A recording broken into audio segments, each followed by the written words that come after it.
ये बंदा तो तेरे ही सहारे जिया है, तेरा शुक्रिया है। हमारे जीवन के शिकवे और शिकायतें कभी दूर नहीं होते, हमारे जीवन की कभी मुश्किलें दूर नहीं होती, और इसी कारण से हम भगवान को हर समय शिकायत ही करते हैं।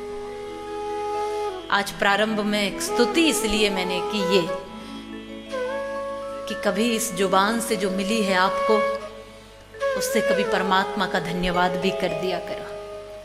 मनुष्य की आदत होती है कि अच्छाइयों को देखता नहीं है और बुराइयों को बहुत ज्यादा देखता है।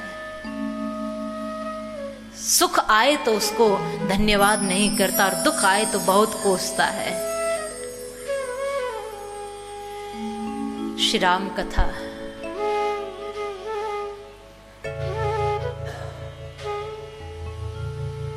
मूकम करोति वाचालम पंगुम लंघयते गिरे। गूंगा बोल सकता है, हमारी और आपकी कल्पना से तो परे है, लेकिन गूंगा भी बोल सकता है। गूंगा बोल सकता है, लंगड़ा पर्वतों पर भी चढ़ सकता है। संभव है, सब संभव है, लेकिन ये तब संभव है जब परमात्मा की कृपा उतर आए। और सच बताएं तो इस वाणी की इतनी शक्ति और सामर्थ्य नहीं है कि ये कुछ बोल पाए या रघुनाथ के गीतों का गान कर पाए या उनकी महिमा का वर्णन कर पाए, जब भगवान शिव अभी तक कर रहे हैं और आज तक नहीं कर पाए, जब कागभुसुंड नहीं कर पाए, जब तुलसीदास जी नहीं कर पाए।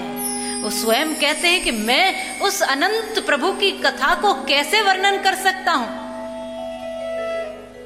ये तो अनमोल हो हीरे और मोती हैं, और हम सब तो ऐसे समझ लो जैसे साग और तरकारी बेचने वाले। हम उन अनमोल मोतियों की कीमत से परिचित नहीं हैं, पर प्रभु फिर भी आपने इस स्थान पर बिठा ही दिया है कुछ बोलने के लिए। तो ये वाणी आपके समर्पित है, ये मन आपके समर्पित है, ये कंठ आपके समर्पित है, ये सब कुछ हृदय, ये बुद्धि आपके समर्पित है। और इन 9 दिनों में बुद्धि तो बिल्कुल मत लगाना, कम से कम उस समय जब यहाँ कथा में बैठे, क्योंकि मन और बुद्धि का काम है ये जल्दी से दौड़ते ही रहते हैं। हम तो देखो भैया ब्रजवासी हैं जो बिल्कुल सीधे साधे, और ब्रजवासी बुद्धि से काम कम करते हैं, हृदय से काम ज्यादा करते हैं, दिल से काम ज्यादा, इसलिए उनको दिमाग वाला नहीं दिल वाला कहा जाता है। और दिमाग वाले उस तक पहुंचते भी नहीं है।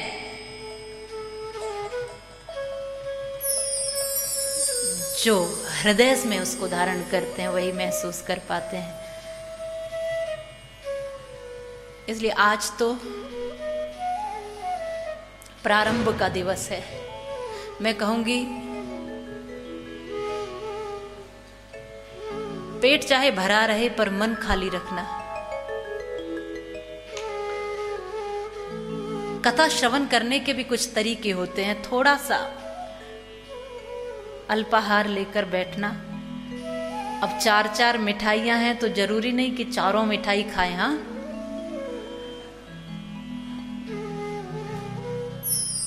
उतना तो अल्पाहार लेकर बैठना कि यहां मन से बैठ पाए। ऐसा ना हो कि निंद्रा देवी आ जाए, क्योंकि बहुत मुश्किल है। अब इतनी दूर से आए, इतनी लंबी यात्रा करी, इतनी बड़ी चढ़ाई चढ़ी, गंगा मैया को पार किया और न जाने क्या क्या किया, घर वालों से कैसे कैसे फुर्सत निकाली, काम से कैसे कैसे फुर्सत निकाली, तब राम जी के चरणों में बैठने का प्रयास किया और कथा में आ भी गए, और आने के बाद सो गए।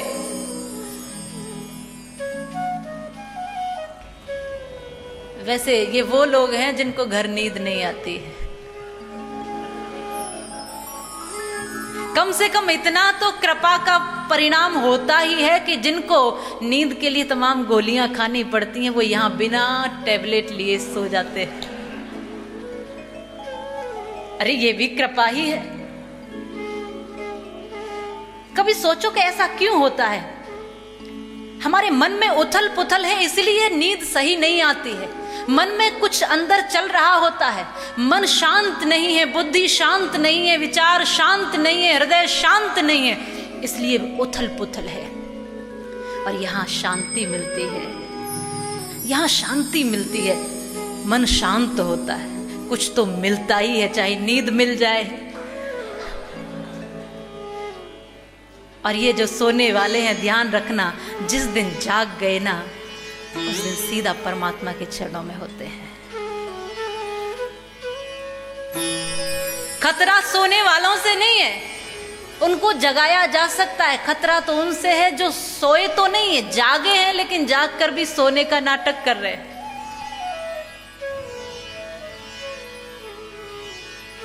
इसलिए आज मैं प्रारंभ में कहूंगी, बड़ी सावधानी से कथा में बैठना। जीवन में प्रत्येक कदम कदम पर सावधानी की आवश्यकता है। सावधानी हटी और आज देश को दुश्मनों से नहीं, गद्दारों से खतरा है। आज खजाने को चोरों से नहीं, पहरेदारों से खतरा है। धर्म रक्षा के लिए भी सावधानी की आवश्यकता है, क्योंकि देश को दुश्मनों से नहीं, गद्दारों से ही खतरा है। धर्म रक्षा के लिए भी सावधानी की आवश्यकता है, क्योंकि धर्म को नास्तिकों से नहीं, धर्म के ही ठेकेदारों से खतरा है। नास्तिक तो अलग हो गया, मेरा राम है ही नहीं, मैं जानता ही नहीं किसी राम को, उसमें कोई खतरा भी नहीं है। खतरा तो वहां है जहां राम जी को जानते तो हैं लेकिन मानते नहीं हैं।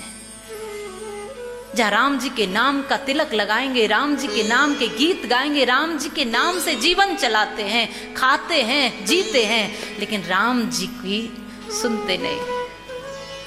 अब राममय जीवन जीना है।